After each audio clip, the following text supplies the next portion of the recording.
My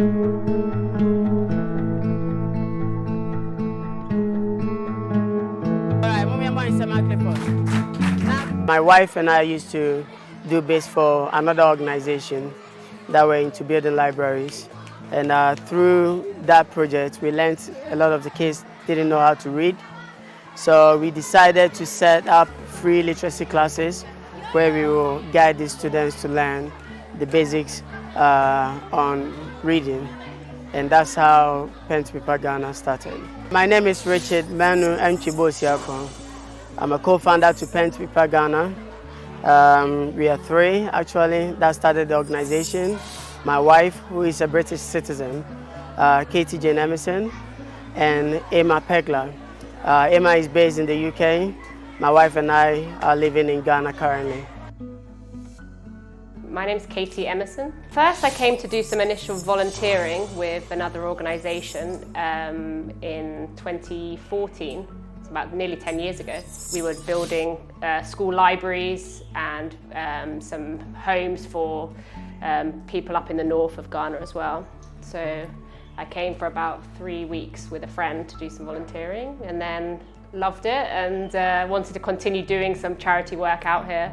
And then Richard was working for that organisation at the time and we stayed in contact as friends, and then I decided to come back out to see what kind of work I could do here voluntarily, and then we ended up having a relationship, and then I moved out here in August 2015.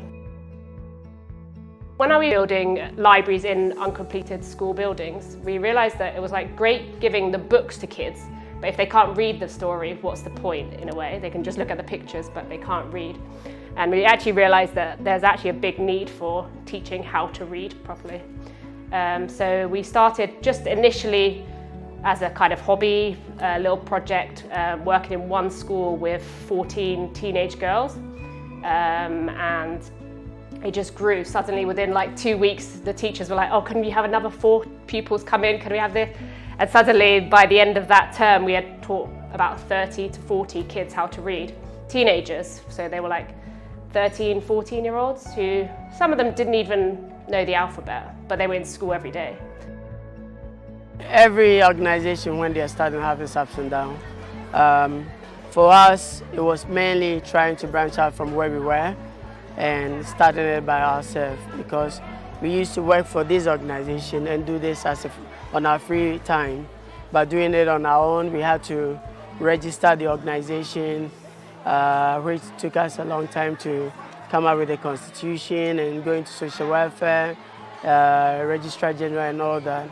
But I mean, since it was a passion, it was fun doing it anyway.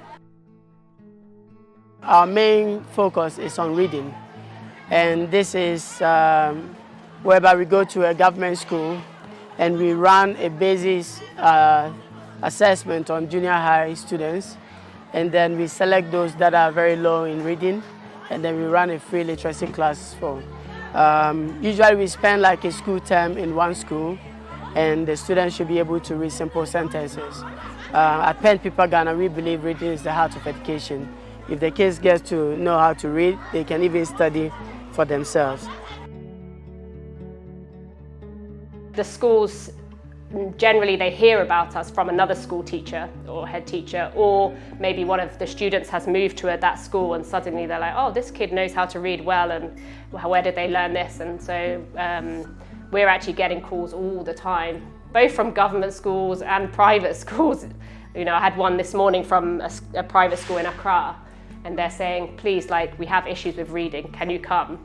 So there's the need there, but there's only 2 of us, and you know, but what we do is we work with the Ghana Education Service.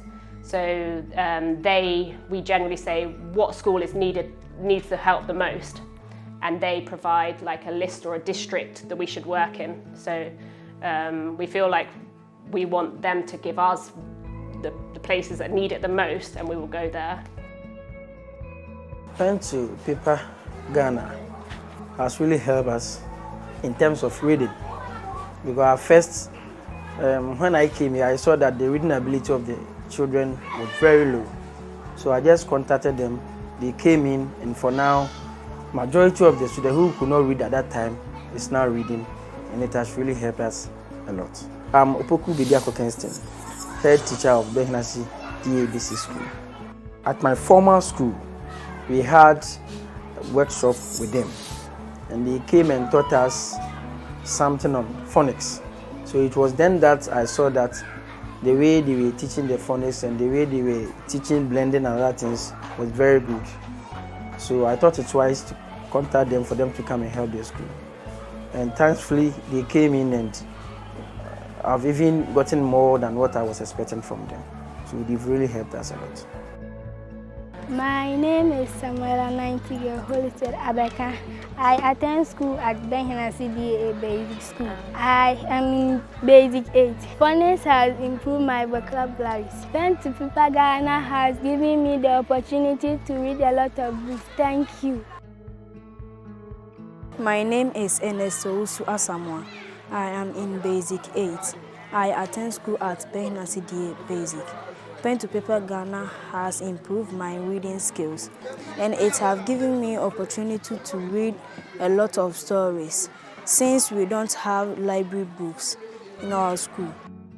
It's very, very rewarding, obviously not money-wise, but just in the sense that you actually see a child transform from somebody who is very withdrawn, very quiet, probably sits at the back of the class, never speaks, to somebody who is engaged in the class. They start to have friends, they start to smile. And I remember one story where a teacher said to me, I gave a student a hug today. And I was like, what?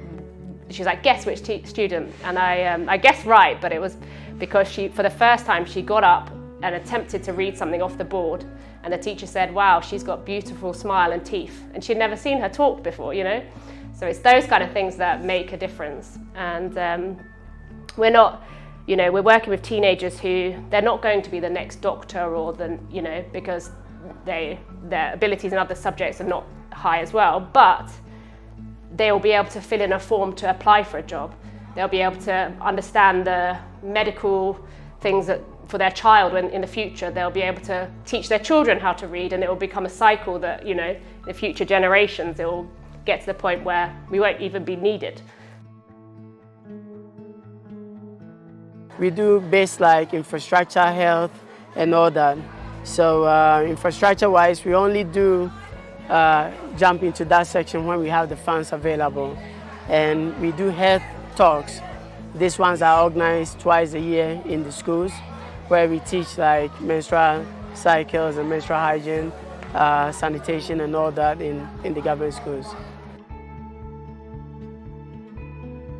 Apart from the assistance that we are getting from pen to paper, we are also having a lot of challenges in terms of infrastructure. In fact, classes like class 5 and 6 are using a single classroom that has been divided. Classes like GHS 1 and 2 are using a single structure that has been divided. And this makes teaching and learning very difficult, especially when two teachers are teaching at the same time. It gets very difficult. So thankfully, we've also started something. That was an initiative from the community and the school itself. And we've gotten to a level that needs major attention and assistance. And what we are requesting from people watching us is that they should come in and help us, at least on how we can go to the roofing level, how we can move the kids from that place to the new one, so that we can even admit more students, and Pen to Paper Ghana can also come in and give us more assistance in terms of reading. And I can assure you that when we are able to do this, in some few years' time, you will come and meet something different here. There are some challenges that the schools has already that ideally we would like to get some help for. This is one of it, like the classroom situations. So we can go through and I'll show you around. So this is class. This is JHS2. JHS2. Yes. And then just behind this board we have JHS1. JHS1. So it's basically one classroom that has been divided for the two classes. And you can tell the noise we basically battle with noise. You have to be louder so your kids can hear you. Let's show you the around as well.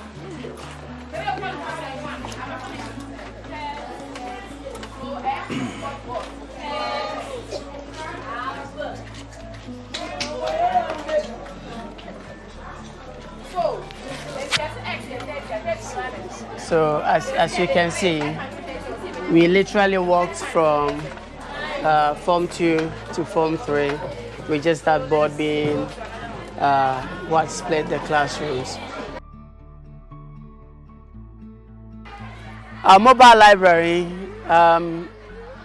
the way we started it was because, with the previous organization, we were building libraries for the schools, and some of these schools would not use the facility. They will not use the books, either by the reason that they can't read it, or it's just that we don't have a librarian who will sort of arrange the books and make sure that it goes in and out. So we thought, well, if we have it and we are going to the schools already, we can take it with us, take boxes with us, the kids can access it, we can manage it and take it back. And we stock it by, friends and family sending over boxes of books from abroad. And also we got a large sum from also Books Abroad, which is an organization in the UK as well. Ideally, they can help in many ways. Starting from the library, you can send books over to Ghana. You can do door-to-door service, and they will bring it to us. You can also sponsor the running of the library. We have a budget going to the schools each month, so we have a budget for the mobile library. They can also help by funding a project in a school, whether it's water or whether it's a classroom.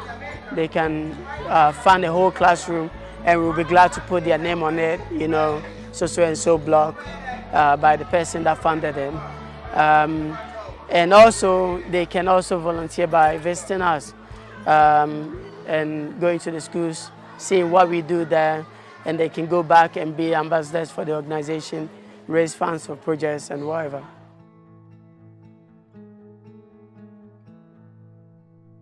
Yeah, you can set up a monthly donation or a one-off donation through the website. And also, since it's just me and Richard, anyone can contact us by email, by social media, Instagram, and it'll be one of us that replies. So they can have a personal message, and if someone says, I really want to donate this amount, but it needs to go for this, then that's also totally fine.